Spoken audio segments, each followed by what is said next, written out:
Olá pessoal, gravando esse vídeo a respeito, né, dessa questão 1 aqui, da lista 8, né, da parte computacional. Vamos resolver esse exercício aqui usando o R, né? Então vocês têm aí disponível no Moodle o banco de dados, né? Eu vou abrir o RStudio. Eu já salvei esse banco numa pasta conveniente aqui para mim, né? Sugiro que vocês façam o mesmo.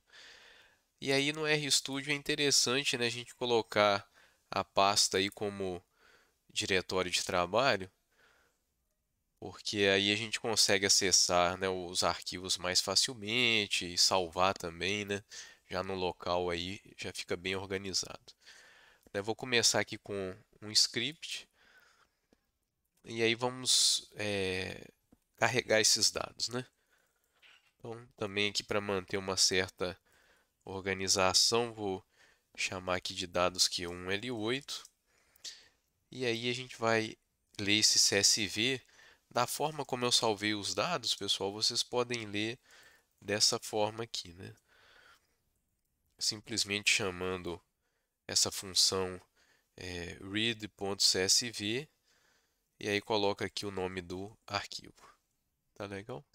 Aí se a gente der um Ctrl Enter para executar, a gente vai perceber, né, que o banco de dados foi carregado, né, e se quiserem a gente pode também, né, dar uma pequena olhada aqui no que nas variáveis, né, e os valores iniciais dessas variáveis também, tá bem?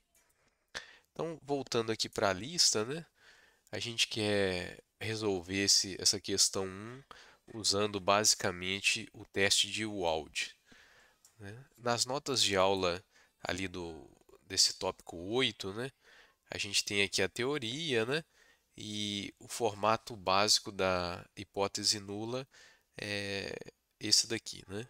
A matriz R, a matriz de restrições, aqui um vetor beta, né, o vetor dos parâmetros, e um vetor C, né, que tem a constante aqui referente à hipótese nula. Quem quiser usar o R, né, pessoal, lá no final eu deixei essa função aqui. Eu acho que ela ficou conveniente, né, para os nossos exercícios, né?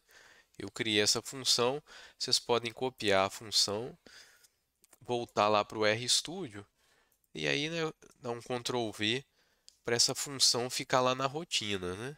Na hora que a gente executar, o R vai salvar essa função e a gente vai poder utilizá-la, tá certo? Vou usar aqui o sustenido aqui, né, que é interessante para comentários, para a gente resolver a nossa letra A. Então a gente tem a nossa matriz R, vou chamar aqui R1, né, da questão 1, R1A, e aí vamos formar a nossa matriz, né? Aqui, pessoal, a dica é a seguinte, né? A gente tem uma hipótese nula que tem aqui quatro igualdades, né? Ou seja, a gente tem quatro restrições, né? De fato, a gente está dizendo que beta 1 é igual a zero, e beta 2 é igual a zero, e beta 3 é igual a zero, e beta 4 é igual a zero. Tá? Então, a gente vai fazer uma linha para cada restrição. Como a gente tem aquele formato, deixa eu voltar aqui, o formato R beta igual a C, então olha só, a gente vai ter uma linha para cada restrição da matriz R, mas essa matriz R precisa ter número de colunas igual ao número de linhas do vetor beta, né? Tá bem? Então vamos fazer isso. Usando a função rbind, a gente consegue concatenar por linhas, né? E a função C, ela concatena números, né? De modo que eu estou criando aqui um vetor, né? O beta 0 não nos interessa, o beta 1 nos interessa, é a primeira restrição. Para a primeira restrição, a gente quer pegar apenas o beta 1. Então temos lá, né? Beta 0, beta 1, beta 2, beta 3 e beta 4. Então essa aí é a primeira restrição, tá certo? Agora a gente tem aqui ó, uma segunda, uma terceira e uma quarta restrição. né? Aqui não vou precisar da vírgula. Então, assim, né, a gente vai ter uma linha para cada restrição. A primeira linha é beta 1, a segunda beta 2, a terceira beta 3 e a quarta beta 4. Tá? Então, essa daqui é a nossa matriz de restrições. A gente vai ter a constante, eu vou chamar aqui de C1A. Ele está no formato matricial, né? Então, a gente pode colocar aqui, vou usar a função sMatrix. Essa função, se a gente pega um vetor e aplica essa função, ele é transformado num vetor coluna, né? Aqui, pessoal, então vai o vetor Czinho, né? Na nossa hipótese nula, nós temos aqui todos iguais a zero, né? Então, o vetor Czinho vai ser um vetor de dimensão 4, onde cada elemento é igual a zero, né? Então, eu posso, né, repetir esse zero aqui 4 vezes, né, fazer um vetor desse jeito. Posso usar também o vetor rep, né, 0 4 vezes, ou o número de linhas, né, da matriz R1A. Tá? Esse formato aqui, né, pessoal, ele tende a ser mais robusto, né? Depois a gente vai editar essa rotina para outras questões, então tende a ser interessante. Tá bem? Legal, então tendo a matriz R de restrição, o vetor C correspondente, a gente pode chamar a nossa matriz FWALD.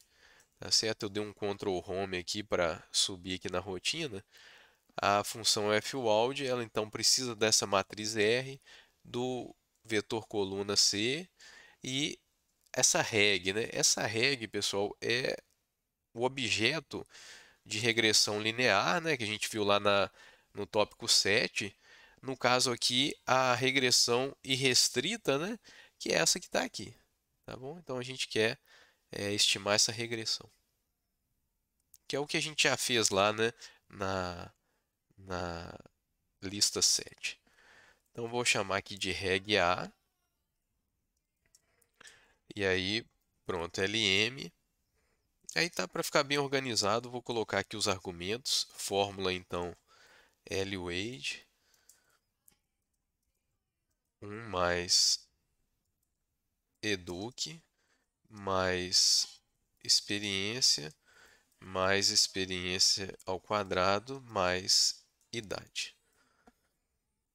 E as datas, desculpa, os dados aqui, né? Então, nossos dados Q1, L8. Tá certo? E aí, tudo bem. Então, aqui, ó, para resposta 1A, tá? Vou tentar ser mais consistente aqui, chamar de reg 1A.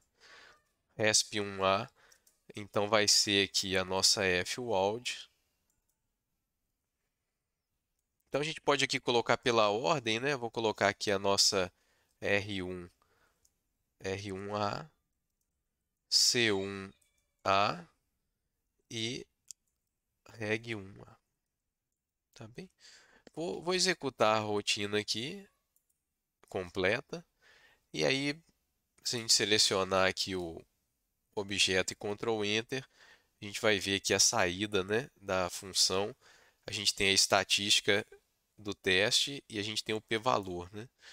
Então, olha só, 7,32 vezes 10 na menos 15, né? Então, isso daqui bem menor, né, do que 5%. Então, a gente rejeita H0 aqui nesse caso, né? E no exemplo aqui, na questão, né, rejeitar H0 significa que a regressão é significativa, né? Ou seja, a regressão ela explica, né, de forma significativa o salário. Tá bem? Então agora, ó, vamos para o item B e item C de modo bem semelhante, né? A gente só tem que criar a matriz R, o vetor C e chamar a função FWALD. Tá bem? Então no caso aqui da letra B, a gente tem apenas duas restrições, então a matriz R ela vai ter apenas duas linhas, né? E continuar com quatro colunas, né? Tá bem?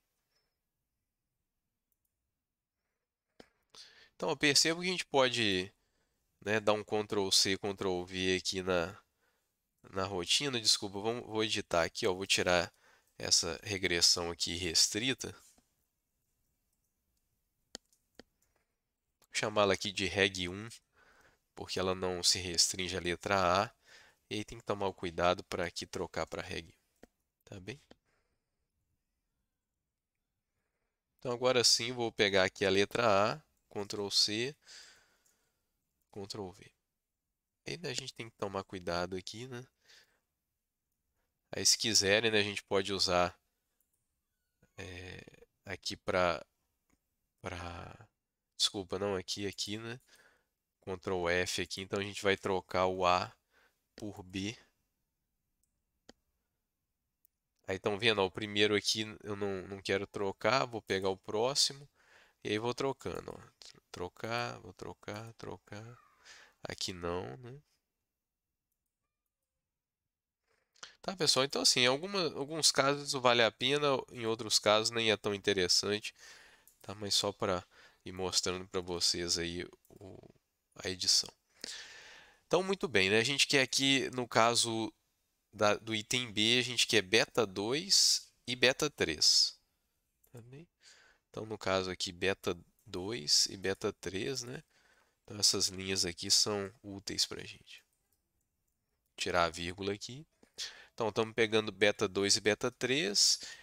E aqui o nosso vetor C, ele vai ser um pouco diferente, né? Ele vai ser agora aqui 0, 0, 5 e 0. Então, vou concatenar esses dois elementos aí, né? 0,05 e 0. Tá bem? Então, pronto. Ó, a princípio, aí a letra B tá feita. Aqui, ó, vou executar tudo que a gente trocou o nome do objeto, né? Era reg1A. Eu troquei para reg1 e não executei. Pronto, ó, a gente tem aqui também o valor da estatística do teste e temos também o p-valor, né, bastante baixo, né? Então a gente também tem rejeição de H0 nesse caso. Finalmente, né, o item C, aqui agora a gente tem uma restrição um pouco diferente, né? É a soma, né? A gente tem que colocar isso no formato matricial, mas percebam, a gente tem uma única restrição e significa uma única linha, né? Tá bem? Então vou pegar aqui também a nossa letra B e fazer aqui a letra C, né? Também vamos ver se talvez aqui vai ser mais rápido assim. Pronto. Então, ó, a gente vai ter uma única linha, né? Já que a gente tem uma única restrição. E a gente está falando beta 2 mais beta 3, tá certo? Então, a gente precisa aqui pegar, né, a posição beta 2 e beta 3. Tá vendo? Né? É R vezes beta, né? Então aí a gente tem justamente a soma beta 2 mais beta 3 e o valor ali 0,05, né? 0,05. Então a gente tem um único elemento, tá bem? E aí pronto, né? Tá aqui o nosso item C. Ó, nesse caso que o p-valor é relativamente alto, né? E maior do que 5%, significa então que a gente não rejeita H0, tá bem? Então é isso, pessoal. Qualquer dúvida, estou à disposição. Obrigado, até a próxima.